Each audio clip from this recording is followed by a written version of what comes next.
This ain't all the way Jamorant fault right here. One, he didn't have the camera in his hand. That's the main thing.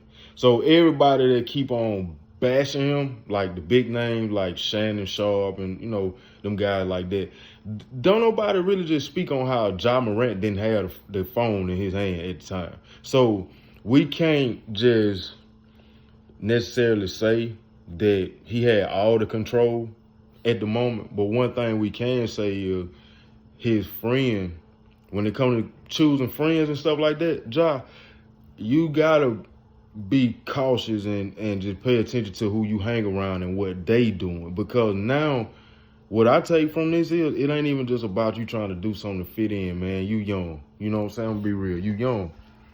I'm 30 years old. You're a few years younger than me. You in your early 20s. So I can only imagine how being that rich and that successful and a top tier athlete, I can only imagine how that would feel. And being in your position right now with all the responsibility that come with that on and off of the court, because you really can't do nothing to mess up for like 6, 7, 8 months out of the year. 7 to 8 months out of the year, you got to dedicate everything that you're doing in the gym and outside of the gym to your professionalism, as if you were still on the court. When you off the court, when you in the club, when you in the mall, when you walking down the street, you got to treat all that as if you were still on the basketball court, because you under a contract, you an athlete. And this type of stuff right here, athletes don't do. Just being real, like, it's a certain way to do stuff. Like Cam Newton said, a lot of times you got a lot of people who go out, Fortune 500 owners, and stuff like that, billionaires. They go out, they do their thing, stuff like that. They on social media, but they know when to post and when not to post. They know what to post and what not to post. And the difference between those guys and the guys that you got around you, they ain't used to shit. You the breadwinner, you the person that got the money, so that's a certain type of excitement to them. Not saying that these guys just trying to like fuck up your career, because they say that when stuff like that happen to these guys trying to fuck up your career, that's a reach. Because to fuck up your career means that probably 9 times out of 10 they won't be around you no more, and it ain't shit for them to benefit off. The reason they probably are with you to this point right now, loyalty being the number one reason too, is because you successful and you probably take care of them. And y'all probably been friends for forever. So I don't think when stuff happen like what happened with Ja and the guy in the car, the homeboy with the phone and stuff, when that type of stuff like that happen, I don't necessarily think that the people be actually trying to tarnish these people's career. I think it just be a certain level of excitement of knowing that you the person who's with the person. That's the person right now. Imagine if LeBron James had sent all his friends to college to be successful when he joined the NBA, when he got out of high school. Them guys would have been acting the same way Ja friends act around him. LeBron would have been acting the same way. See, the Ja and LeBron, the difference between them at that age right there, I think too, is because LeBron came in with a woman as well, publicly. So we ain't talking about nobody you just fucking on, shagging up with and shit like that, because every athlete got hoes, I'm pretty sure, especially if you're a single one. But he came in with, like, pretty much a ring on his finger already. He been with the same woman ever since he entered the NBA. So the relationship that he had coming into the NBA, I feel like helped him stay out of the streets too, or just stay out of kind of like crazy stuff. Because you got somebody right there that's gonna tug you and gonna pull you and let you know, like, you got a lot to lose. And a lot of times, especially at a young age like that, if you got a woman that's mature enough to help you save your money and she ain't trying to like help you spend it, that's probably who you gonna be with for the rest of your life. So I'm pretty sure when LeBron was the same age Ja is, a lot of stuff that he wanted to do, or a lot of times he could have slipped up and, been on some dumb shit, he had somebody, like he had a woman right there to like tell him different and like stop him from making the wrong decision, or cover for him, you know what I'm saying, when he finna do some dumb shit. Or he had friends, because they got shit to lose too. You see what I'm saying? Not in a way it's like if LeBron fall, we all fall. Now you done set these people up for college. They got degrees and shit. They becoming entrepreneurs and stuff off of the strength of you. So when you make yourself look bad, you making them look bad too, because at some point in their career, right beside you, they gonna become public figures in some form of way. And look at all his friends, they successful. So I think with Ja just coming into the NBA the way that he came in, like what he doing in this day and age is all expected.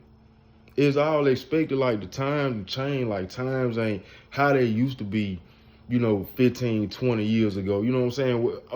NBA always had that urban hip hop feel to it. Like you see how Allen Iverson used to come to the gym, to the stadium and stuff before games with the big clothes on. So I saw a video like a week or so ago where he said he had on them pants and a sweatshirt. He was getting off a tour bus. He was like, that had to be like a 4X I had on back then when he was playing in the NBA.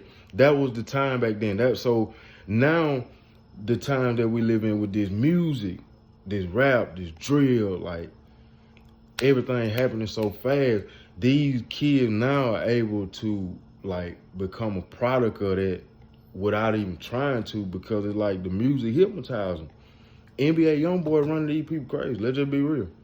So when you see Ja acting like that, when he get out his mind and stuff, that's something that the music doing to this man, because he in that modern day era of, I'm just trying to say how to put it, like it's that like that time for the general. Like I talk to my girl about it all the time. Like you got the emo kids, there's like the TikTok kids and the gaming kids and stuff like that, the Annie kids and stuff.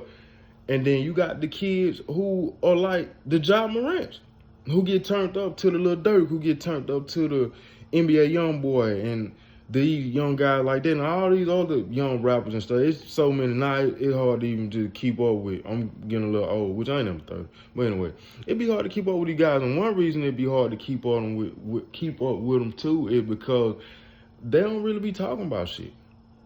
I listen to more old music now. This is just a sidebar. I listen to more old music now, older music from back in the gap, than like modern day music, because all the modern day music starting to sound the same. It's the same, like killing, shooting, robbing, sexing, all that stuff like that. It ain't really no money getting in this new music. Like just today, and this ain't even just that far back, but it's crazy how music done changed in like the last 4-5 years. I listened to Victory Lap today by Nipsey Hussle, and I kind of got emotional a little bit just listening to it, because I'm like, man, it's crazy how this dude gone now, and this whole album is like timeless music, and it really, like, he really gave you the blueprint on how to just be your own person and realize and understand that life ain't a race. It ain't a competition. It really is a marathon. He telling you how to get money. He talking about real estate. He talking about assets and stuff like that. You don't hear none of these rappers talk about that type of stuff now, for the most part. The ones that do talk about it, they don't make music as much. The J. Cole's and the Kendrick, and even they ain't talking about that type of stuff. They conscious rappers. So ain't too many rappers talking about, how to get money. There's a lot of getting money rappers now, but ain't no rappers giving you the blueprint of how to get the money. Back to Ja, I think that's why Ja really having the issue because he in that era or in that generation where it's different. All these young kids the same. If Ja wasn't in the NBA, he'll be the same way on the street. 10 times worse. Some people probably say money made him be something that he ain't, because I said that. I was like, he got the money and stuff. He was, came up good home and stuff like that. Now once you get the money, you try to be something that you're not. I said that too in the beginning, but now I don't even feel that way no more.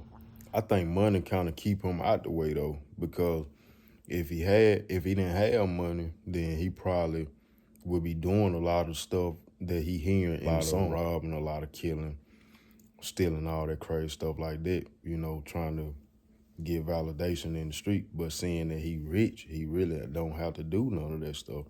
So it's more just, like I said earlier, just gotta be something about the music that just, with the younger generation, make them want to get turned. But he got money, so he don't really have to do all the crazy stuff that he listened to. That's the only difference. Just being real, I think Ja is gonna learn from this one right here, and I think this situation right here, he gonna learn from it, and he gonna start analyzing the people that he hang around. He gonna start analyzing himself and just doing a lot of just digging deeper. Like, how bad do you want this? Like, soul searching. Like, do you want to be here in the next 5 to 10 years, or do you want to be on the street somewhere?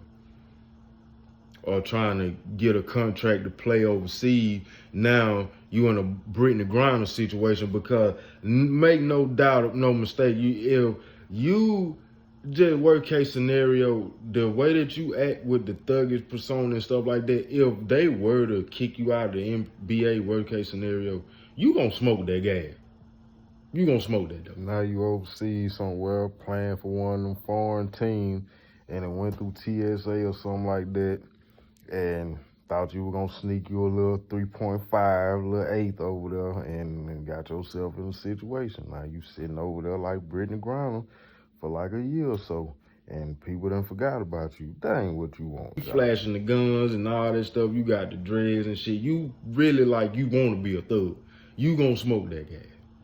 You know what I'm saying? Let's just be real about it. I ain't gonna hold y'all, man. That's just how I felt. You know, in conclusion, I don't feel like this situation right here just fall all the way on Ja.